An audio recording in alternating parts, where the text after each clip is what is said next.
오늘도 주의 전에 올라오신 여러분을 주님의 이름으로 환영하고 축복을 드립니다.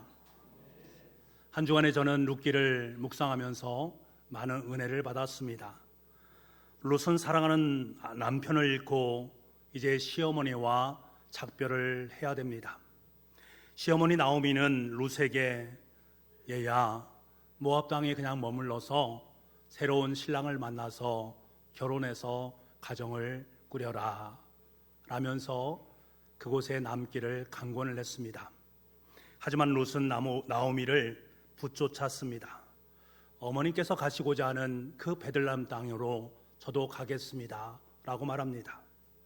시어머니 나오미는 재산도 없고요, 집도 없고 보호막도 없습니다. 베들레헴으로 돌아간다고 삶이 보장되는가? 그럴 수 없습니다. 무엇보다 롯은 아직 20대 중반이기 때문에 어쩌면 베들레헴 땅에 가게 되면 평생 동안 외톨이로 살 수도 있습니다. 그럼에도 롯은 시어머니 나오미를 붙쫓았습니다. 어떻게 이런 마음이 그의 마음속에 있었을까? 성경은 이에 대해서 룻기 1장 8절 말씀에 이렇게 말씀합니다. 마지막 후반절 부분에 너희가 나를 선대한 것 같이 여호와께서 너희를 선대하시기를 원하며, 선대라는 단어가 등장합니다.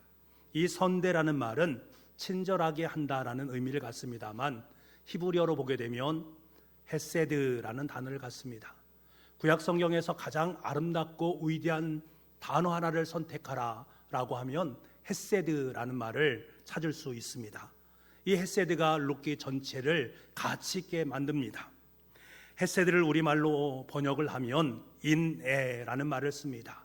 인애라는 것이 무엇입니까? 내가 어떤 일을 하는데 100% 상대방을 위해서 온전하게 나의 의무를 다하면 우리는 그 사람 대단하다라는 말을 씁니다. 어떤 이에게 100% 나의 최선을 다하는 그 모습이 얼마나 아름다운 것입니까? 그런데 인애라는 것은 이것을 100%뿐만 아니라 120%, 130%를 상대방을 위해서 더 나으게, 더 좋게 만들기 위해서 애쓰는 그 마음입니다. 의무를 넘어서서 더 베풀려는 사랑의 마음, 이것이 바로 헤세드입니다. 그래서 하나님의 마음을 헤세드라는 말을 사용합니다. 이러한 사람들은 항상 세상 사람들로부터 때로는 비웃음을 당할 수도 있습니다. 절대 손해보지 않으려는 세상 사람들이 볼 때에는 이해할 수 없는 바보 같은 것임을 알게 됩니다. 그렇게 하면 망할 것 같습니다. 그런데 세상 사람들이 뭐라 하든 난 상관없습니다.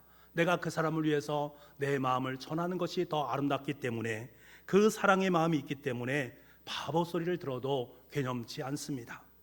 그래서 룻은 시어머니 나오미를 붙쫓아서 베들레헴을 향해서 새 출발을 단행하게 됩니다. 우리가 잘 알듯이 이 룻기서는 사사시대를 배경으로 하고 있습니다. 사사시대의 특징을 하나를 꼽으라면 주인이 없다라는 것입니다. 자기 소견이 옳은 대로 행하는 것입니다. 내가 옳은 것이 옳은 것입니다. 자기 중심적으로 살아가고 자기가 붙잡고 싶은 것을 붙잡으며 살아갑니다. 남의 것을 중요하게 여기지 않습니다. 나만 잘 살면 되는 것입니다. 이러한 것들이 이 사사시대를 어둡게 하는 인생의 가치들이었습니다.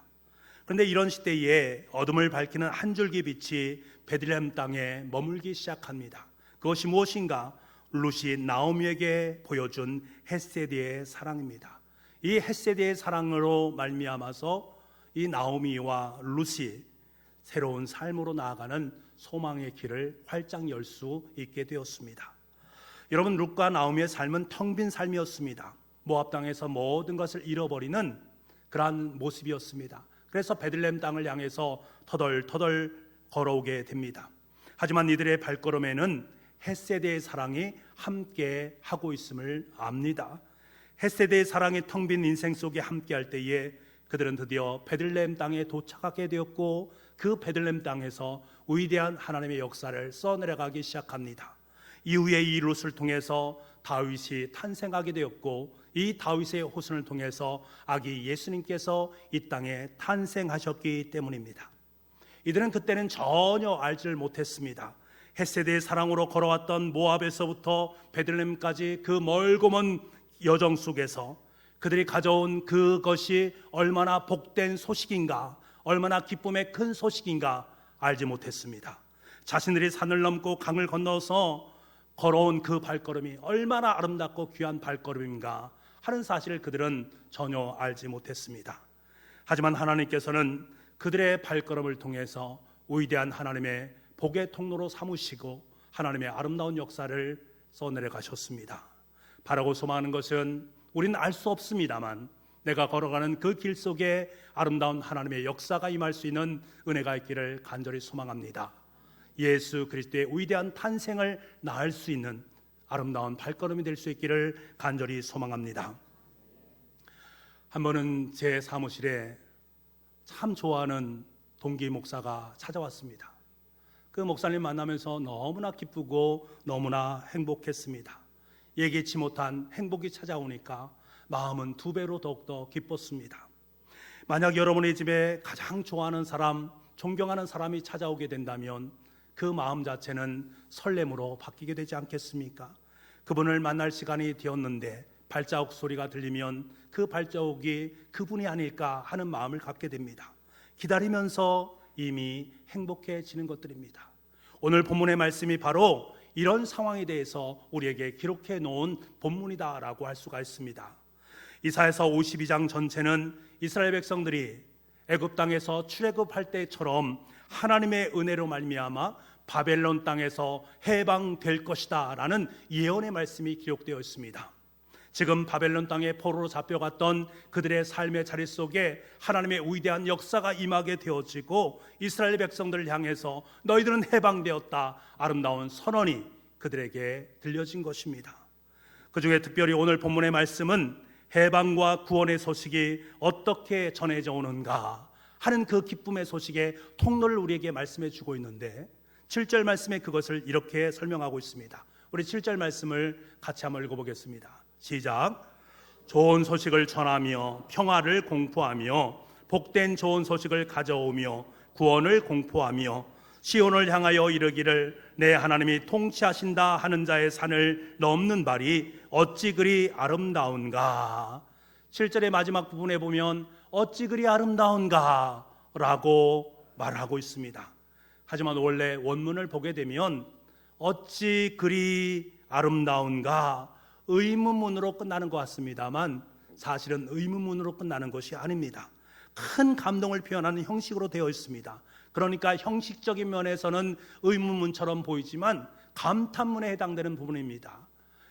물음표에 대한 부분이 아니라 느낌표에 대한 부분을 이야기하고 있다는 것입니다. 그래서 세번역에서는 이 문장을 이렇게 해석합니다. 놀랍고도 반가워라 희소식을 전하려고 산을 넘어 달려오는 저 발이여. 이것이 가장 먼저 강조되고 있습니다. 이것이 원래 정상적인 해석이라고 할 수 있습니다. 이런 무엇이 아름다운 발인가? 이런 발이란 것은 우리가 생각하면 우리 인생의 발을 의미하는 것도 있지만 우리 몸 전체를 의미하는 말이기도 합니다. 그런데 이 발이 지금 아름답다라고 고백하고 있습니까? 어떻게 아름다운 것인가? 여러분 지금 이사야가 말하고 있는 이 발은 단순한 발을 의미하는 것이 아닙니다. 저 멀리 바벨론 땅으로부터 시작해서 예루살렘에까지 이르는 먼 거리를 걸어온 발이다라고 할 수가 있습니다. 신발을 신고 그 멀리에서 강을 건너고 광야를 건너면서 흙먼지를 뒤집어 쓴 그런 발 아니겠습니까? 그 발이 얼마나 애틋한 발이고 상처투성이의 발이겠습니까? 그런데 선지자 이사야는 그 발을 바라보면서 몹시도 아름답다라고 고백을 하고 있다는 거예요. 왜 그렇게 몹시도 아름다운 것인가? 그는 더러운 그 발 속에서 아름다움을 발견했다라는 사실입니다. 이유가 무엇입니까? 그 발에 있는 것이 아니라 그 발을 통해서 함께 전해진 소식 때문에 그렇습니다. 그 소식이 어떤 소식인가? 좋은 소식, 너무나도 아름답고 귀한 희소식인 것입니다. 바벨론 포로지에서 고국 예루살렘까지 전해진 좋은 소식입니다. 그것은 바로 그들이 포로 생활에서 이제는 포로 생활을 더 이상 하지 않아도 되는 해방의 역사가 너희 삶 속에 임하였다. 그러므로 말미암아 너희가 조국 땅으로 다시금 돌아올 수 있게 되었다라는 위대한 선포입니다. 7절에 보게 되면 이 소식을 두 가지로 설명을 하고 있는데요. 첫 번째 좋은 소식은 구원을 공포하며 구원에 대한 소식이었다라는 거예요. 이 발 속에 담겨져 있는 그곳 속에는 하나님의 구원의 역사가 담겨져 있다라는 것입니다. 하나님께서 구원을 선포하셨다라는 것이 담겨 있습니다. 여러분, 구원이 무엇입니까? 값없이 주시는 속량을 의미하는 말입니다. 물론 본문에서는 이런 단어가 등장하지 않습니다. 하지만 하나님께서는 이스라엘 백성들을 구원하시기 위해서 값을 지불하셨습니다. 이것은 엄청난 값입니다. 이 값을 우리는 긍휼의 값이란 말을 사용합니다. 긍휼의 값을 베풀어 주심으로 말미암아 이스라엘 백성들을 속량해 주셨다. 하나님께서 이스라엘 백성들이 바벨론 땅에서 70년 동안 포로 생활하고 있는 그들의 모습, 그 애틋함을 보시면서 그들을 다시금 본국으로 돌아올 수 있도록 만들어 주시기 위해서 모든 값을 다 지불해 주셨다. 그리고 그것은 이후에 예수 그리스도의 십자가 사건으로 연결이 되어집니다. 여러분, 하나님께서는 예수님을 이 땅에 보내주셔서, 사람의 몸으로 이 땅에 보내주셔서 우리를 위해서 대신 십자가에 못 박아 돌아가시고 하나님의 진노를 예수님의 다 모든 것을 감당하셨습니다. 우리가 받아야 될 그 모든 진노를 예수님께서 십자가상에서 다 감당하셨습니다. 그래서 예수 그리스도를 믿음으로 영접하는 모든 사람들에게는, 예수님을 믿음으로 고백하는 사람들에게는 더 이상 죄의 삭시 청구되지 않습니다. 자유함을 누리게 되어 있습니다. 이렇게 우리는 값없이 하나님의 구원하심으로 말미암아 구원을 받은 구원의 백성이 되었습니다. 아기 예수님께서 이 땅에 오셔야 될 이유가 너무나 분명합니다. 그것은 무엇인가? 우리의 모든 죄를 값없이 속량해 주시기 위한 아기 예수님, 그것이 아기 예수님이 이 땅에 오셔야 될 가장 중요한 이유 중에 하나인 것입니다. 그래서 아기 예수님은 반드시 우리 가운데 오셔야 됩니다. 그리고 또 다른 좋은 소식이 무엇인가? 내 하나님이 통치하신다라는 소식입니다. 내 하나님이 통치하신다라는 소식을 발을 통해서 가져왔다라는 거예요. 전쟁 중인 나라에서 가장 좋은 소식은 무엇입니까? 승리했다라는 소식이고요. 다른 나라의 억압 가운데 있는 사람들에게 가장 좋은 소식은 해방되었다라는 소식입니다. 이사야 선지자는 머지않아 이스라엘 민족에게 좋은 소식이 들려올 건데, 바벨론 땅에 있는 모든 포로들이 다시금 구원을 받게 되었고 해방을 경험하게 되었고 평화를 얻게 되었다라는 소식입니다. 여러분, 평화처럼 귀한 것이 어디 있겠습니까? 지금 전 세계에서 전쟁으로 말미암아 얼마나 많은 사람들이 아픔을 경험하고 있습니까? 어린 자녀들과 노약자들이 계속해서 죽어가고 있습니다. 이들에게 가장 필요한 것은 전쟁을 끝내고 평화가 그들에게 도래하는 것입니다. 다시 말하면 하나님께서 그들을 통치하시는 것입니다. 지금 이사야 선지자는 하나님께서 이스라엘 백성들을 다스리실 것이다 라고 예언을 하고 있습니다. 역사적으로 보면 바벨론이 페르시아에게 멸망을 당하지 않습니까?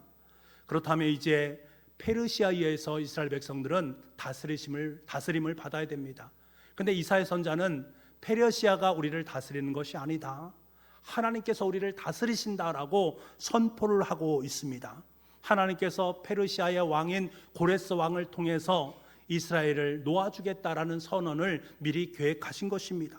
하나님께서 포로된 이스라엘 백성들에게 해방을 주셨고 이제 그 위대한 계획이 너의 삶 속에 현실이 되어짐을 말씀하고 있습니다. 이제 이스라엘 백성들은 다시 한번 하나님의 통치를 받게 되는 것입니다. 이것이 얼마나 복된 일인가. 어떤 사람들은 나 아무에게 다스림을 받고 통치받는 건 너무나 싫어 라고 말합니다. 요즘 세대 사람들은 이 통치받는 것을 상당히 싫어합니다. 누군가가 나에게 통치를 하려고 하고 나에게 다가와서 무엇인가를 구속하려 하면 사람들은 상당히 싫어합니다. 그래서 어른들이 젊은이들에게 때로는 충고의 말을 할 때에도 우리 젊은 사람들은 그것을 꼰대라는 말을 사용하는 것을 보게 됩니다. 꼰대 같은 짓이다 라는 거예요. MZ세대라고 해서 자신들만의 세계를 구축해서 자유함을 누리는 모습들을 우리가 만나곤 합니다. 하지만 여러분, 사람에게 가장 좋은 소식은 아무에게도 간섭을 받지 않는 인간의 자유에게 있는 것이 아닙니다. 하나님에 의해서 통치를 받고 다스림을 받는 것이 가장 행복한 것입니다. 우리를 가장 사랑하시는 하나님께서 우리의 마음에 들어오셔서 우리를 다스리는 것보다 더 행복한 것이 없다라는 사실을 우리 너무나 잘 알고 있습니다. 하나님께서 나를 통치하신다. 하나님께서 우리 가정을 통치하신다. 내 마음속에 하나님께서 좌정하셔서 나를 다스리신다. 이보다 가장 값지고 아름다운 소식이 없습니다. 여러분, 아기 예수님께서 이 땅에 오신 궁극적 이유가 바로 여기에 있습니다. 우리가 예수님을 영접하게 되면 예수님께서 우리를 통치하시게 되어지고 그곳에 하나님 나라가 임하게 되어집니다. 하나님이 통치하시는 그 모든 것은 하나님의 나라입니다. 오늘 7절 말씀은 아주 정확하게 예수님께서 선포하시는 하나님 나라를 표현하고 있습니다. 여러분, 이런 좋은 소식을 전하는 자의 발이 얼마나 아름답고 귀한 것인가. 그리고 또 다른 의미에서 이 발의 의미를 생각해 보기를 원합니다. 사람들에게 있어서 발은 어떠한가, 어떻게 인식되는가. 발은 참 중요하긴 하지만 더럽다, 냄새난다 라는 말입니다. 그래서 사람들은 발을 씻는다, 냄새와 더러움을 없애기 위해서 발을 씻는다라고 표현을 합니다. 냄새나고 더러운 발, 그런데 이 말 속에는요 참 귀한 의미가 담겨져 있습니다. 세상에서 소외되고 가장 낮게 여겨지는 사람들이란 의미가 함축되어져 있기 때문입니다. 더럽고 냄새나는 발이지만 그 발은 실상은 세상에서 소외되고 가장 낮게 여겨지는 낮은 사람들의 모습. 그런데 지금 이사야 선지자는 뭐라고 말하는 것입니까? 이런 사람들을 통해서 구원의 기쁨의 소식이 선포되어질 것이다 라는 것을 말씀하고 있습니다. 우리가 조금만 생각해 보면 이 말이 정말로 정답임을 깨닫게 됩니다. 아기 예수님이 이 땅에 오실 때에 그 탄생의 소식에 대한 것을 우리는 잘 알고 있습니다. 예수님의 탄생의 소식을 가장 먼저 전한 사람이 누구입니까? 동방박사들입니다. 동방박사들은 유대 사람이 아닙니다. 이방인들이었습니다. 심지어 천문을 관찰하는 점술사들이었습니다. 아기 예수님의 탄생의 소식이 가장 먼저 이방 출신 예수님을 믿지 않는 사람들의 발로부터 전달되었다라는 이 사실에 우리는 주목해야 됩니다. 전혀 예상치 못했던, 사람으로 여기지 않았던 그 사람들의 발을 통해서 예수 그리스도가 전파되었다라는 거예요. 어디뿐입니까? 베들레헴 바깥에서 양을 치던 목자들의 발을 통해서 아기 예수님의 탄생의 소식이 전해졌습니다. 이들은 들에서 씻지도 못하고 냄새나는 양들과 함께 생활했습니다.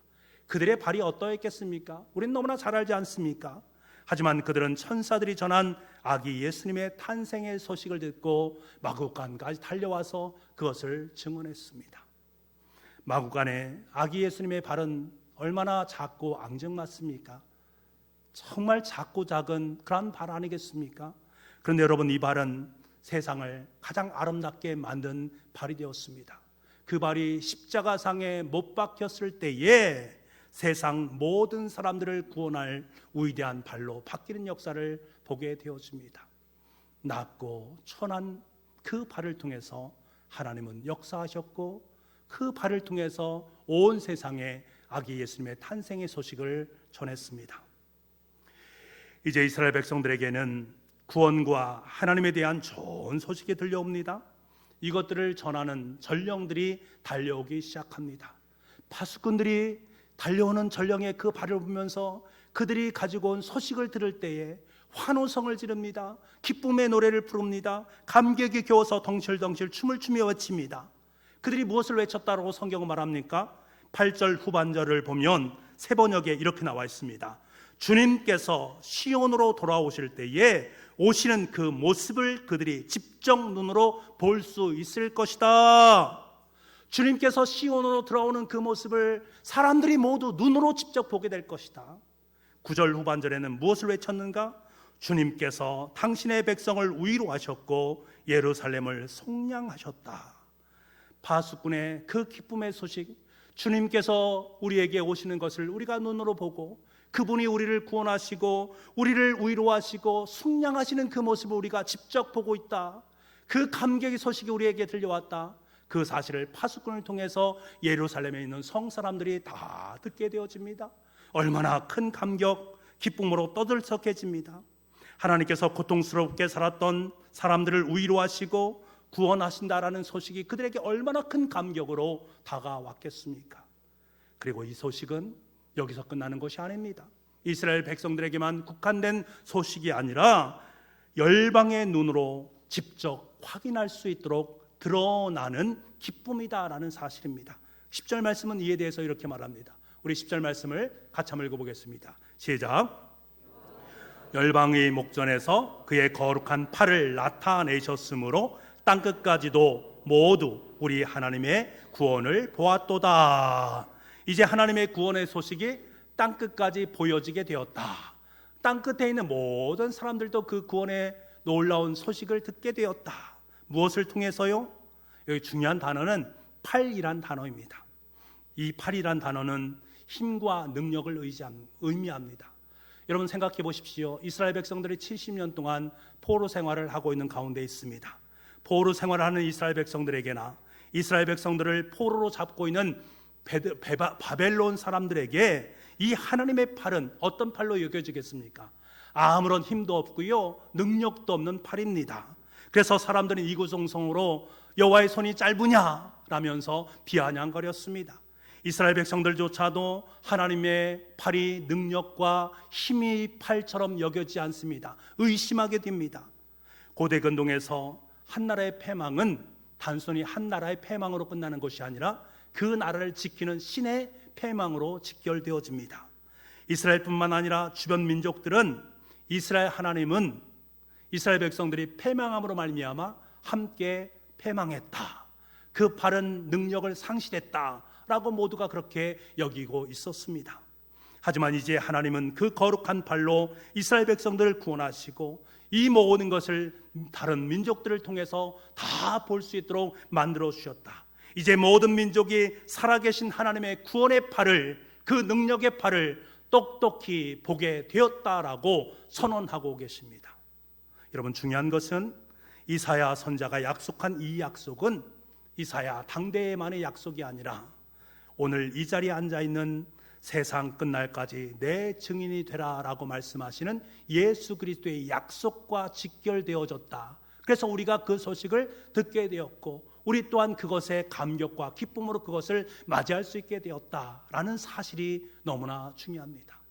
이사야 선지자를 통해 들려준 그 약속의 말씀, 예수 그리스도를 통해서 성취되어졌고 그 예수 그리스도의 말씀을 통해서 지금도 여전히 우리에게 유효한 그 위대한 구원의 역사, 감격의 역사, 평화의 역사가 우리의 삶 속에 들어오게 된 것입니다. 사랑하는 성도 여러분, 오늘은 대림절 두 번째 주일을 보내고 있습니다. 2000년 전에 이 땅에 아기 예수님께서 오심으로 말미암아 그분이 흙먼지와 상터 추성이의 발로 이스라엘 백성들을 위로하고 그들에게 평화와 구원을 선포해 주셨습니다. 고통과 슬픔에 잠겨있던 사람들, 어둠에 헤매던 사람들, 갈 길을 알지 못하는 영혼들을 향해서 찾아오셨습니다. 이 아기 예수님을 만나는 모든 사람들에게, 그 아기 예수님을 믿음으로 고백하는 모든 사람들에게 예수님께서는 직접 그들을 다스리시고 그들의 삶 속에 하나님의 나라, 하늘의 평화를 누리도록 만들어 주셨습니다. 우리는 그리스도인입니다. 그리스도에게 속한 사람들입니다. 그리스도는 평화의 왕으로 이 땅 가운데 오셨습니다. 우리를 구원하시기 위해서 우리에게 오셨습니다. 이 예수 그리스도를 믿음으로 말미암아 우리는 구원을 받았고 우리는 평화를 맛보았습니다. 그래서 지금도 여전히 우리는 이 놀라운 하나님의 구원의 역사, 평화의 역사로 말미암아 우리는 하루하루의 삶을 감격과 기쁨으로 살아가게 됩니다. 그렇다면 이제 주님께서는 저와 여러분의 발에 주목하십니다. 내가 너에게 나의 발을 통해 보여준 사랑, 십자가에서 상처투성이로 못 박힌 발을 통해 너에게 허락한 구원과 평화, 이제 너에게 그 발을 주었는데 너는 그 발을 가지고 무엇을 하려느냐? 너에게는 그 발을 가지고 이 대림절 기간에 과연 너는 무엇을 하려느냐? 오늘 이 시간에 주님께서는 우리에게 물으십니다. 우리는 이 물음에 응답을 해야 됩니다. 이 발은 반드시 그 누군가를 향해서 달려가야 됩니다. 우리의 발이 다른 이들에게 위로와 소망과 기쁨을 그리고 행복을 나누어 줘야 됩니다. 예수 그리스도의 큰 기쁨의 좋은 소식을 나눌 수 있는 은혜가 있어야 됩니다. 그때 그 발은 어찌 그리 아름다운 발인가. 아름다운 주님의 발을 닮은 제2의 주님의 발이 될 줄 믿습니다. 저와 여러분에게 허락하신 그 아름다운 발을 통해서 아기 예수님을 온 누리에 전할 수 있는 저와 여러분 될 수 있기를 간절히 소망합니다.